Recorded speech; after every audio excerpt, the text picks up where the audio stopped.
সবাইকে নমস্কার। আমি আজকে একটি কবিতা আবৃত্তি করে শোনাবো।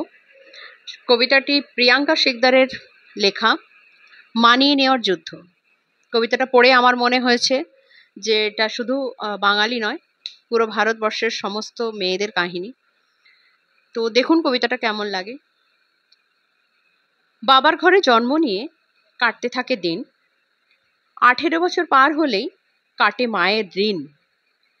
নির্ধারিত বয়স পেরোলেই পাত্র দেখার ভিড়, বয়স একটু বেশি হলেই হাজার কথার তীর। দিনে দিনে বাড়তে থাকে বাবার মাথার বোঝা, একটা মেয়েকে পার করা কি অতই সোজা? সময় মতো বিয়েটা হয় বাজে সানায় সুর, জন্ম থেকে গড়া বাঁধন মুহূর্তে হয় দূর। চোখে নতুন স্বপ্ন নিয়ে বাবার বাড়ি ছাড়ে, মানিয়ে নেওয়ার যুদ্ধ শুরু হয় নতুন পরিবারে। যে বাবা মা জন্ম দিল তারা সবাই পর, বিয়ের পরে সবকিছুতেই স্বামীর অধিকার। পান থেকে চুন খসলেই দোষটা বাবা মার, উপযুক্ত শিক্ষা দেয়নি দায়টা তবে কার?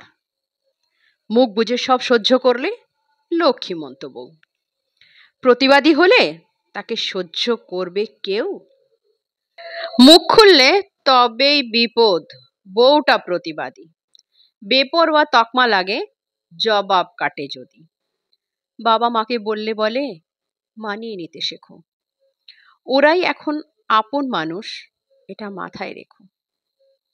যুদ্ধ চলে মানিয়ে নেওয়ার সারা জীবন ভর, আপন মানুষ একটা সময় হয়ে ওঠে পর। অচেনা সব মানুষগুলো আপন হতে থাকে, মেয়েরা ঠিক জয় করে নেয় কঠিন যুদ্ধটাকে। পর মানুষকে আপন করা এতই সহজ নাকি? আমরা মেয়েরা প্রতি জন্মে সেটাই করে থাকি।